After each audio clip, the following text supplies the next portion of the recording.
5절입니다. 이에 유다와 베냐민 족장들과 제사장들과 레위 사람들과 그 마음이 하나님께 감동을 받고 올라가서 예루살렘의 여호와의 성전을 건축하고자 하는 자가 다 일어나니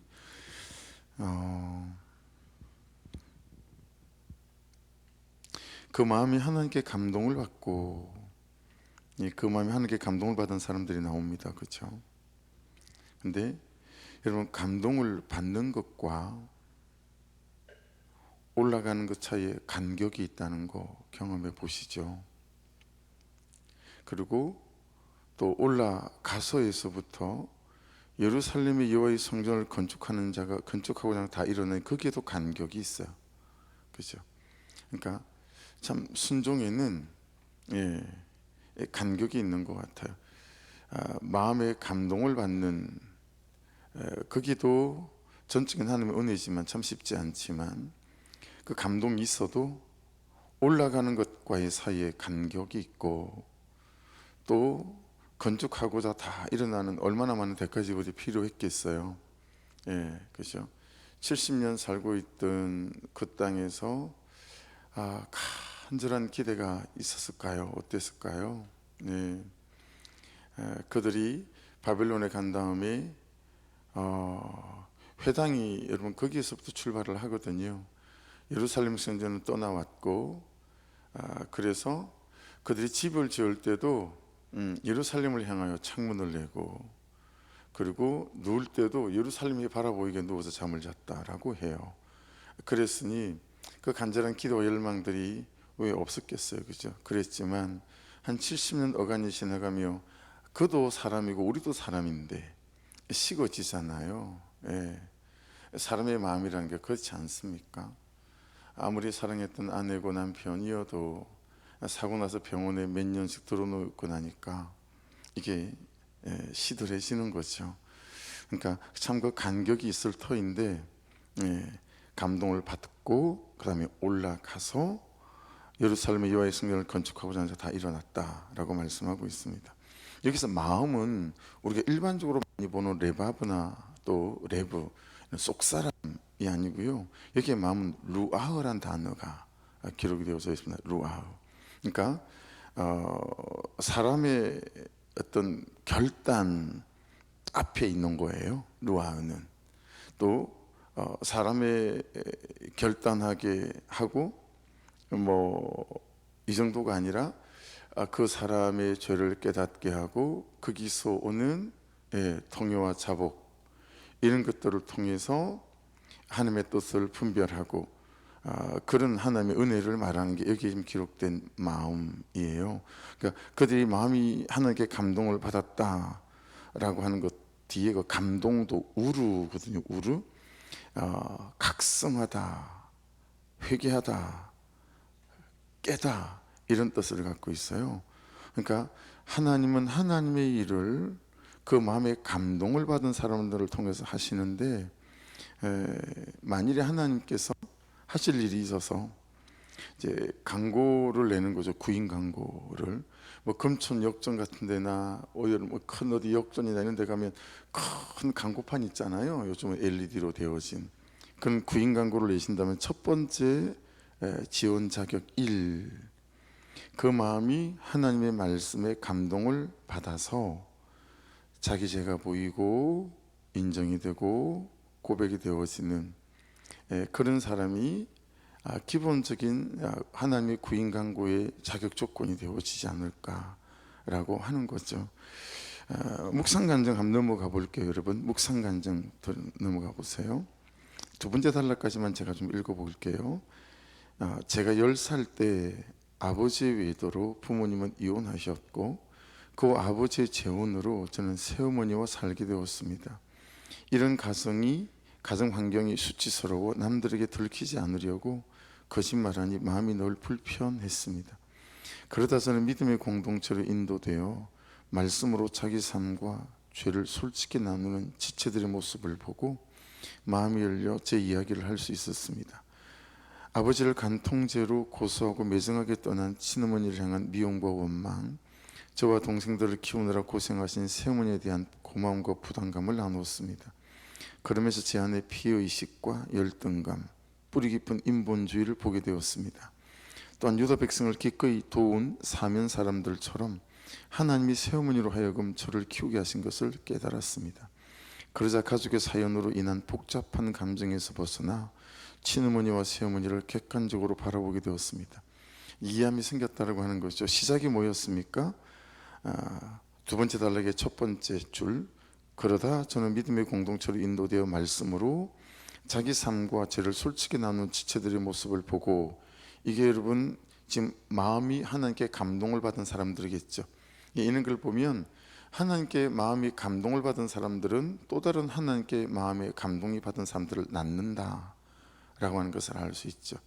그래서 우리가 여러분, 너는 지금부터 고기 잡는 어부 아니고 사람을 낚는 어부가 될 거야, 이 의미들을 구속산에서 우리가 깨달아가는 거죠.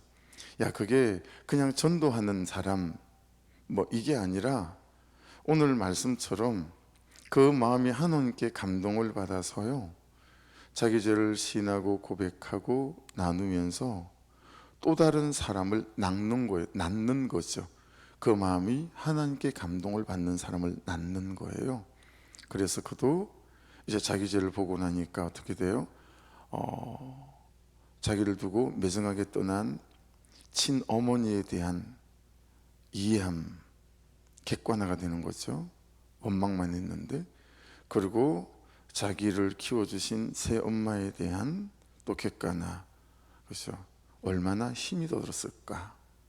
자기 배로 낳지 않은, 그렇죠, 그 다른 여인의 뱃속으로 나온 그 아들들하고 딸들을 키울 때 여러분, 내 새끼면 욕도 할 수 있고 매도 들 수 있고 혼도 낼 수 있지만 참 매 한 번 들 때 얼마나 많이 갈등을 해야 되겠어요, 그렇죠? 야, 이렇게 매를 들면 세운 말아 저런가 보다, 그런 오해들이 있을까 봐 남편의 시선도 그럴 것이고 자녀들의 시선도 그럴 것이고. 여러분, 그 참 재혼해서 그 재혼한 아내나 남편의 자녀를 키운다라고 하는 것은 너무너무 고될 것 같아요. 근데 그런 마음을 다 이해했다는 거예요, 이 사람이. 그게 뭐예요? 자기 죄를 보고 나니까 그게 객관화가 되어지고, 그리고 마음에 감동이 많고. 그래서 여러분, 참 저도 여러분도 하나님께 그 마음이 감동받은 자들이 되셔서 또 다른 하나님의 마음을 감동받은 자들로 세워져 가는, 나아가는 그런 은혜가 있기를 주의 이름으로 축복합니다. 그래서 그 다음이 여호와의 성전을 건축하는 거다라고 하는 거죠. 물리적으로 하나님의 교회라고 하는 건물을 또는 사람들이 모인 공동체를 다 건축해 가는 거겠죠. 그러니까 여러분, 그 교회를 지어가는 이 물리적인 교회 건축도 마찬가지지만 같이 마음을 보태야 되고, 그래서 기도를 보태야 되고, 또 하나님께 또 예물을 드리며 지어가는 것 아니겠어요? 그러나 또한 목장이라고 하는 사람이 모인 이 공동체를 이끌어가는 것도 결국은 뭐예요? 하나님께 마음에 감동을 받은 사람, 그 첫 번째 사람. 그래서 처음에 제가 이 세미나를 갔을 때, 목욕탕 세미나를 갔을 때 너무 감동이 있는 거예요. 쉬는 시간마다 울면서 아내한테 전화를 했어요. 여기 듣도 보도 못한 교회가 있는 것 같다. 이게 사도행전에 나오는 교회가 아닐까. 그런데 우리 교회는 못할 것 같다, 그렇게 생각했어요. 왜냐하면 저렇게 죄들을 고백해도 받아낼 사람이 없는 거예요. 저부터.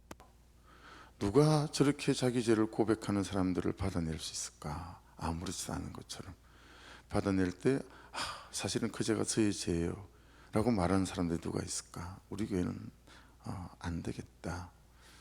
근데 그 단계를 넘었으니까 무슨 생각이 들었냐면, 받아내는 사람은 고사하고 말하는 사람이 없어서 안 되겠는 거예요. 누가 저는 자기의 죄를 고백할까? 말씀에 감동됐다고.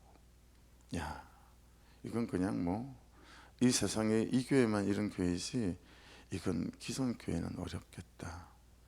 근데 그 다음에 무슨 생각이 들었냐면요, 그건 시간이 꽤 걸렸어요. 그 세미나에서 들었던 생각이 아니라, 그 다음에 돌아와서 몇 개월을 지나면서 무슨 생각이 들었냐면, 가만히 있어 봐봐. 받아내는 사람은 없지만 죄를 고백하는 사람은 있을 수 있겠다. 그게 나면 되는구나. 내가 내 죄를 고백하면 이게 되는 건 거예요. 되는 건 거예요. 그래서 완고함이란 제표를 제일 침목에 걸고 말씀을 나눴던 것 같아요. 그러니까 여러분, 이제 이건 거죠. 가정이란 공동체를 여호와의 성전으로 건축해 가는 방식도, 또 주의 몸된 교회도, 목장 공동체도 마찬가지인 것 같습니다. 그렇죠? 여호와의 성전을 건축해 가는 것은 그 말씀의 성령의 감동의 은혜를 받아 내 죄가 보이고 인정되어져서 고백하는 그 한 사람으로부터 제대로 된 하나님의 여호와의 성전을 건축해 가는 거구나 라고 하는 것들을 말씀에서 깨닫습니다. 그래서 그때는 거기 예루살렘 성전을 건축하는 거지만 지금은 여기고 지금이고 나이고 내 삶이다 라고 하는 거죠. 고린도서 3장 9절은 우리는 하나님의 동력자들이요 너희는 하나님의 밭이다, 하나님의 집이다, 그렇게 말씀하시는 거예요. 이게 지어져야 그 다음을 지어갈 수 있는 거예요. 고린도서 3장 16절은 너희는 너희가 하나님의 성전인 것과 하나님의 성령이 너희 안에 계시는 것을 알지 못하느냐 그랬습니다. 그렇죠? 이게 지어져야 그 밖이 지어져 간다 라고 하는 것을 깨닫게 되었습니다. 6절입니다.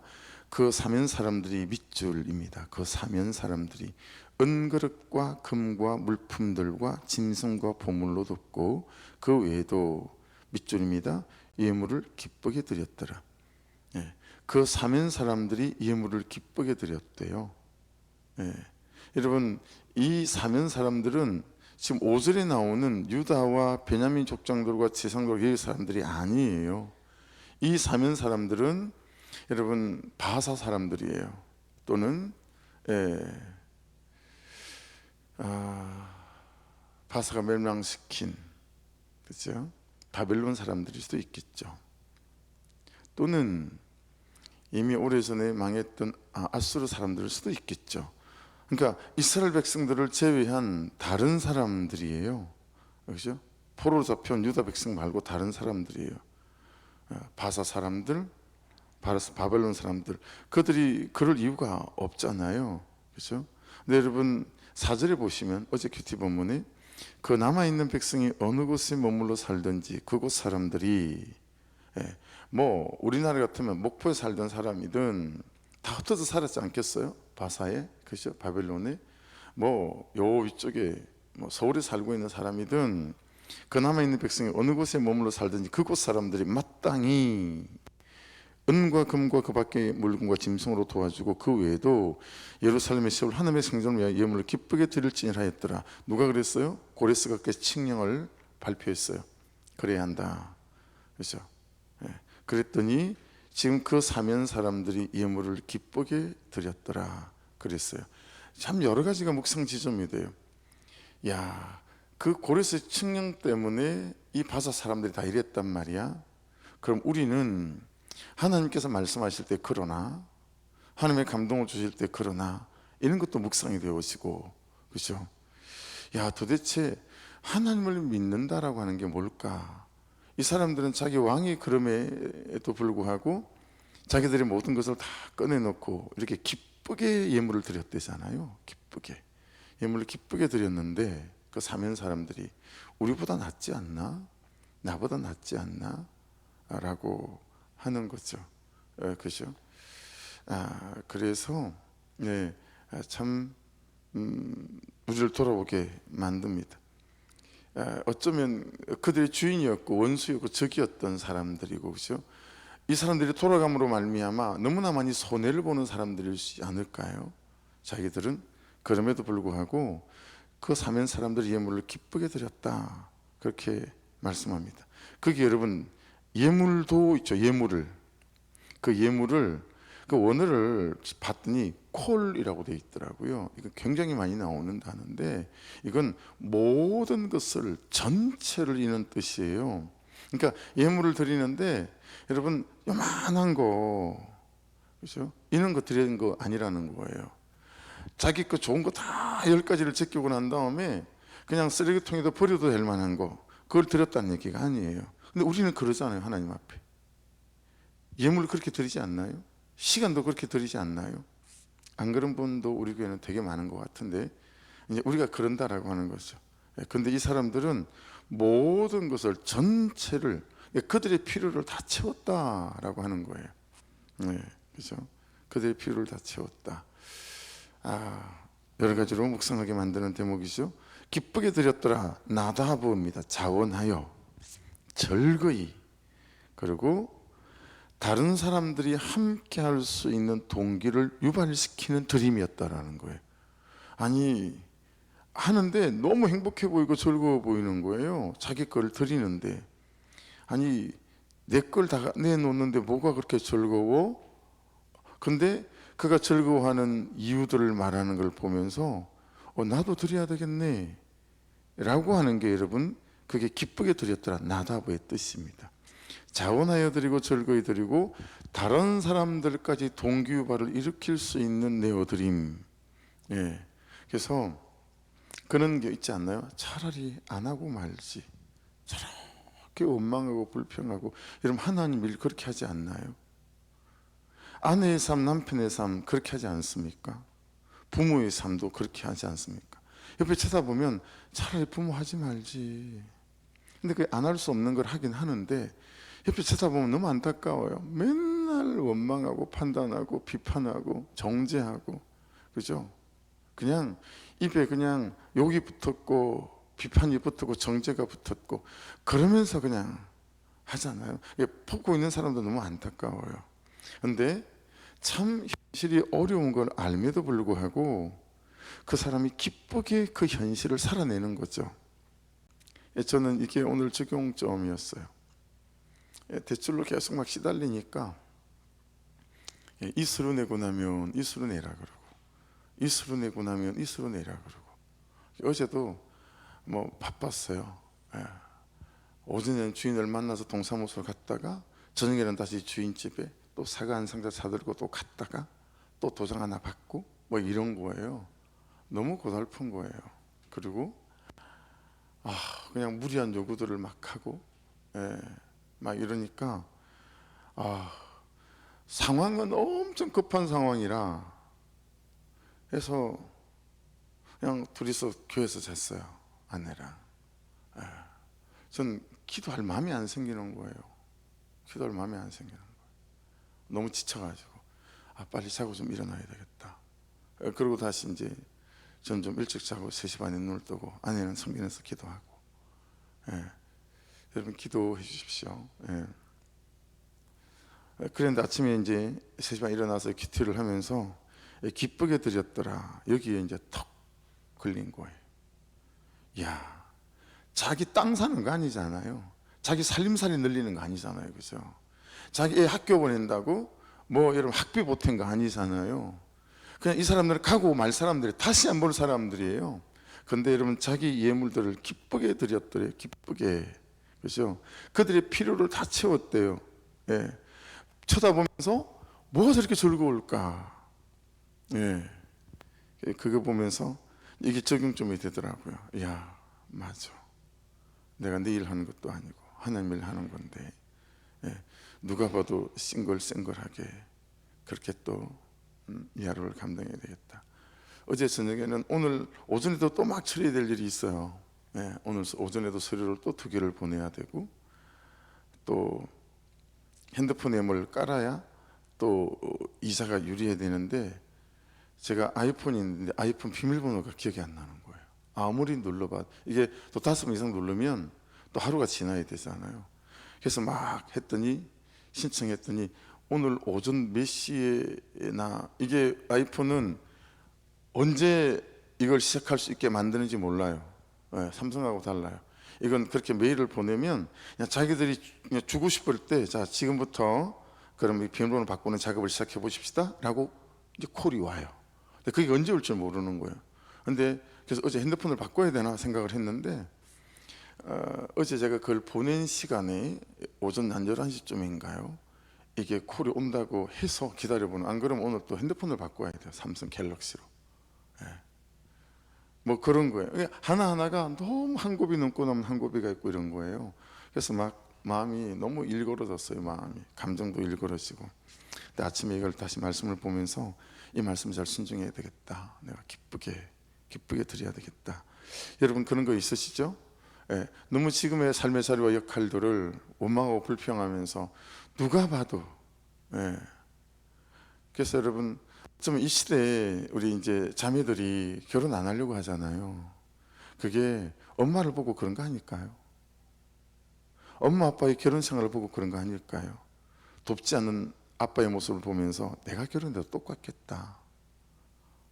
돕지 않는 아빠를 보면서 결혼하고 싶은 생각 없는 거죠. 두 사람의 사랑이 변질되어져서, 그죠?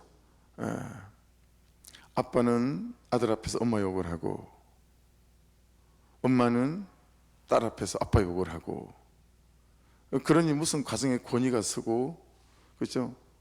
결혼을 하고 싶겠어요, 그죠?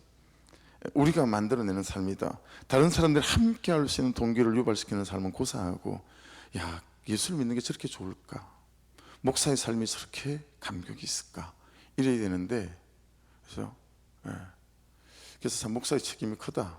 요즘 신학교가 다 미달이에요. 대한민국에 있는 모든 신대원들이 목사를 안 하려고 그래요. 그래서 목사 정년이 늘어나고 있는 이유가, 목사 정년이 70이거든요.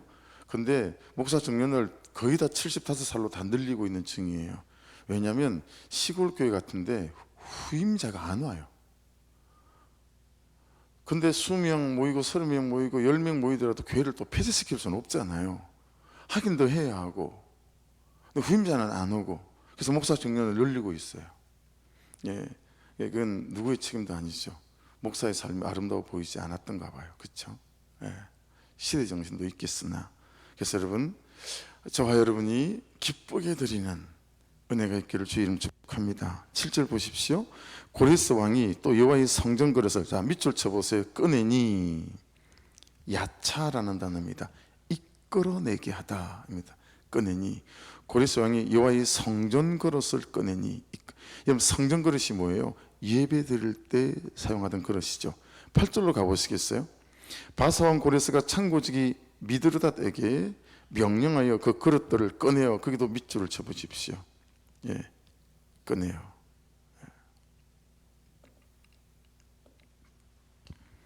그래 놓고 8절 끝에 있는 세스바살, 거기다가 네모를 쳐보세요.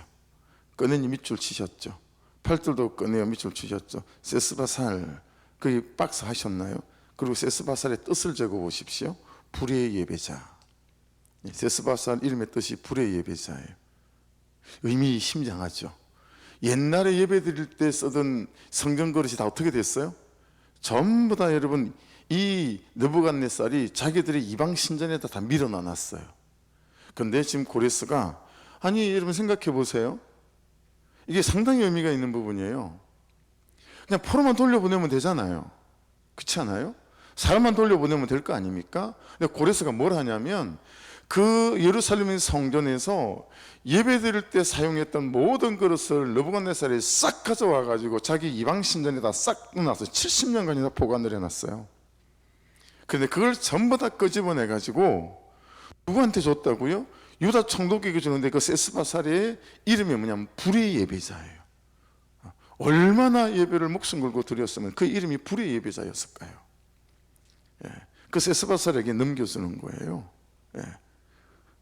여러분, 이 말은 너희가 예루살렘으로 돌아가기도 하지만, 여러분 그 목적과 이유가 어디 있는 것처럼 보여요. 그 성전을 지어 정말 하나님을 예배하는 예배자들로 세워지기 원하는 이 중심이 여기 있는 게 보이잖아요. 그렇죠? 그러니까 여러분, 혹시 말입니다, 혹시 이끌어내게 하다, 우리가 지금 우리 예배가 가장 간절함이고, 또 우리의 큐티가 가장 간절함인지, 이런 것들도 돌아보게 만들고, 그리고 하나님께서 맡기는 사람들이 또 이런 사람이구나, 이런 것들도 깨닫게 되었어요. 야, 꺼내니, 꺼내요. 세스바살에게 넘겨주니 여기서 한참, 여러분 거기 7절 한번 보시겠어요? 느부갓네살이 예루살렘에서 옮겨다가 자기 신들의 신당에 두었던 것이라 그랬잖아요. 그러니까 예루살렘 성전과 지성소에 있는 것들이었죠. 빼앗긴 것이기도 하고 옮겨진 것이기도 해요. 그죠? 그리고 지금은 잊지 말아야 될 장소에 있었어요. 자, 그래서 이렇게 적응해 보면 어떨까요? 그래서 나에게 있어서 제자리를 찾아야 될 건 뭐지? 라고 하는 거예요. 나에게 있어서 제자리를 찾아야 될 건 뭘까? 옮겨져 버린 거, 있어야 될 자리에 있지 않는 거, 거룩함일 수도 있잖아요. 단지 물건이 아니라 부르심의 자리, 그죠? 여러분 항상 우리가 있어야 될 자리는 어떤 자리인 거죠? 아니요, 이건 있어야 될 자리도 아니에요. 처음에 아이를 출산했을 때 부모의 자식을 향한 기쁨, 처음에 그 결혼에 이룰 수밖에 없을 만큼의 두 사람의 뜨거웠던 어떤 열정이나 사랑, 뭐 이런 것들이 있을 수 있잖아요. 근데 우리는 당연하게 그게 식어지는 걸 당연하게 생각을 하잖아요. 그래서 40이 되고 50이 된 부부가 손을 잡고 그러면 가족끼리 그렇게 하는 거 아니라고 얘기하고, 여러분 이게 원래는 날마다 더 좋아져야 되는 거 아닌가요? 날마다 더 사는 시간만큼 더 깊어지고 더 뜨거워지고 애틋하고 그래야 되는 거 아닐까요? 뭔가 잘못된 거잖아요. 이거 빼앗긴 거예요. 그죠? 세속적인 진리에 빼앗긴 거고, 그리고 시대 정신에 빼앗긴 거죠. 이게 전부 다 빼앗긴 거예요. 정신 차려야 합니다. 우리가 만나서 결혼할 때 그때보다 지금 훨씬 더 뜨거워야 하고 애틋해야 해요. 더 보고 싶어야 해요. 다 빼앗긴 거예요. 자녀를 처음에 출산했을 때 그 자녀에 대한, 그죠? 특수부대 군인인데 한 20일간 훈련을 나갔다가 들어왔는데, 막 더블백을 메고 들어왔는데 워커를 벗느라고 벗고 쳐다보니까 문에 아빠가 된 당신을 축하해, 신혼부부인데 아내가 임신하게 된 거죠. 여러분 그 특수부대 군인이, 그 우락부락하게 생긴 군인이 그 하나를 보고 그 현관에서 그냥 통곡을 하고 우는 거예요. 자기 애 생겼다고. 근데 그게 더하여지는 게 맞는 거잖아요. 그죠? 갈수록 더, 출산했을 때 더하여져야 하고, 그리고 키우면서 더하여져야 하고, 자라가는 모습을 보면 더하여져야 하고, 결혼을 시키면서 더하여져, 이게 맞는 거잖아요, 여러분. 그렇죠? 근데 우리는 다 빼앗긴 거예요. 감동도 빼앗기고 열정도 빼앗기고 마음대로 다 빼앗기는 거예요. 그게 지금 전부 다 다른 데 들어가 있는 거예요. 이끌어내야 된다. 이거 이끌어내야 된다. 뭘로 이끌어낼 수 있겠어요? 은혜 아니면. 그렇지 않아요? 이거 다 이끌어내야 돼요. 여러분들 이거 다 이끌어내야 돼요. 지금 이거 다 이끌어내요. 오늘은 적용점은 여기에도 너무 많은 것 같아요. 이끌어내야 될 게 뭐지? 그 순수했던 하나님에 대한 첫사랑. 갈수록 하나님 믿어가며 여러분 더 전도하는 사람이 되고 더 뜨거운 사람이 되야 되는 거 아닌가요? 그런데 여러분 성도 교회에서 성도들이 오래된 사람을 뭐라고 불러요? 알라치 못하는 암탉이라고 비유하잖아요. 알라치 못하는 암탉. 그러니까 이게 뭔가 우리가 쏟고 있는 거예요. 지금 다 빼앗겨서 있어야 될 자리 있지 않아요. 그럼 이거 다 꺼내서요 다시 가지고 나와야 되겠다. 세스바살에게 넘겨주니 불의 예비자. 말씀이 말씀하시는 게 어떤 내용인지 깨닫는 바가 있으시죠? 9절 10절에는 같이 목차로 묶으면 되죠. 1부터 6까지예요. 금접시, 은접시, 칼, 금대접, 그보다 못한 은대접, 그 밖의 그릇. 자, 그 10절에 그보다 못한 밑줄 한번 그어보시고 그 밖의 그릇. 그리고 11절 마지막에 보세요. 세스바살이 그 그릇들을 다 가지고 갔더라. 여러분 이사 가실 때 어떻게 하세요? 버릴 거, 가져가고 싶지 않은 거 다 빼내잖아요. 그렇죠? 그리고 딱 그런 것만 가지고 움직이잖아요. 이사할 때마다 우리 항상 그러잖아요. 근데 여러분 보세요. 그보다 못한 은대접, 그 밖의 그릇. 근데 세스바살이 그 그릇들을 다 가지고 가요. 그렇죠? 하나도 빼놓지 않고. 이렇게 적용해 보면 어떨까요? 여러분, 어느 것도 버릴 게 없다. 구속사 안에서는 좋은 일도 힘든 일도 아픈 일도. 이 지점에서 그래 맞어.